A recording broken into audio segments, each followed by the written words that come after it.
కొంచెం సున్నితమైనదే అడుగుతున్నారు. చాలామందికి నా మీద కోపం రావచ్చు కూడా.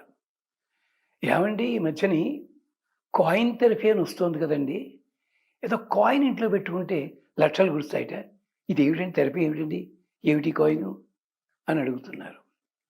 ఇలాంటివి చాలా వచ్చాయి. గుర్రపు నాడ పట్టుకొచ్చి ఫలానాలా పెడితే ఇది జరుగుతుంది. ఉందండి. దాని పేరు చెప్పి వేలకు వేలు ఖర్చు పెట్టిన వాళ్ళున్నారు. ఏం ప్రయోజనమైంది? అలాగే గవ్వల దండ తెచ్చుకుని దాని మీద బీభత్సం అయిపోయింది. ఇంకోటేదో ఇలాంటివి ఉన్నాయి. లేవని కాదు. వీటన్నిటిని కమర్షియలైజ్ చేసి కూర్చోబెట్టారు. ఒకప్పుడు మనకి నాణెములుండేవి. ఏమిటి? వెండితో చేసిన నాణెములుండేవి. దక్షిణ పెట్టినప్పుడు కూడా వెండి నాణెం పెడుతుండేవారు. లేదు, మనం శ్రావణ మాసంలో పూజలు చేసుకునేటప్పుడు బంగారము, వెండి కలిపి చిన్న చిన్న నాణ్యాలు చేసుకునేవారు. రూపు, లక్ష్మీ రూపు. అది కూడా కాయిన్ కిందే జమ. లేదు, రాగి కాను చెప్పుకున్నాం కదా, రాగి చిల్లుకానికి అది ఇంకోటి కూడా ఉండేది. అది కూడా ఒకప్పుడు 70 దాకా ఉండేది రాగి కానులు. అవి కూడా దిష్టి తీసి ఉపయోగించేవారు. లేదు, అమ్ముతాని డబ్బాలు చిన్న చిన్న ఉండేవి. దాంట్లో కానులు వేసి ఇంట్లో పెడితే పిల్లలు చదువుకునే గూట్లో పెట్టేవారు. ఇలాగ థెరపీ ఏనాటి నుంచో ఉంది. ఈ రాగికి అధిపతి ఎవరని చెప్పుకున్నాం? అగ్నిదేవుడు. మన్ని పునీతం చేస్తాడు మహానుభావుడు ఆయన. అలాంటిది. అంచేత ఇది థెరపీ అని మనకేమిటి దరిద్రం అండి. ఇంగ్లీషు పేర్లు చెప్తే తప్ప నషాళానికి అంటదు.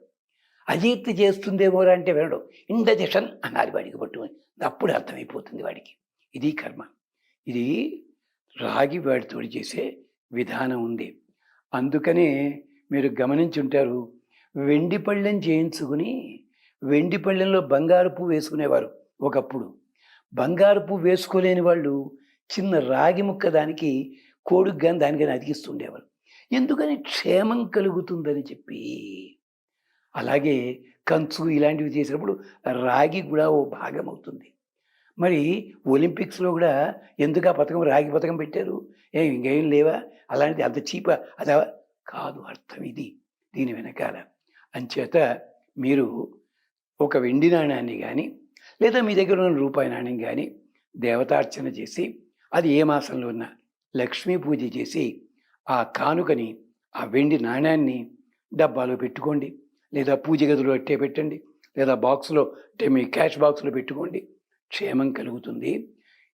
ఈ నాణ్యం కోసమని చెప్పి చైనా నుంచి తెప్పించాం మేము అన్నాడు మహానుభావుడు. అంత అన్యాయం ఏం లేదండి. ఇది కాయిన్ థెరపీ ఎప్పటి నుంచో ఉంది. అంతేకాదు, ఒక వెండి నాణ్యాన్ని గుప్పెడు బియ్యంలో పొట్లం కట్టి ఒక పసుపు గుడ్డలో కట్టుకుని రాత్రిళ్ళు తలగడ కింద పెట్టుకుని నిద్రపోతే పీడకలు పోతాయి, ఆరోగ్యం బాగుపడుతుంది అని మనకి ఆయుర్వేదం కూడా చెప్పింది. అలాగే బాలింతరాళ్ళకి వాళ్ళు కాస్త పిల్లకి కానీ అన్నప్రాసన అయ్యేదాకా ఇలాంటి నాణ్యమును ఆమె దగ్గర ఉంచుకోమని చెప్పాలి. ఇది క్షేమం. ఇది కాయిన్ థెరపీలో మీరు వినని ఒక భాగం చెప్పామన్నమాట. స్వస్తి.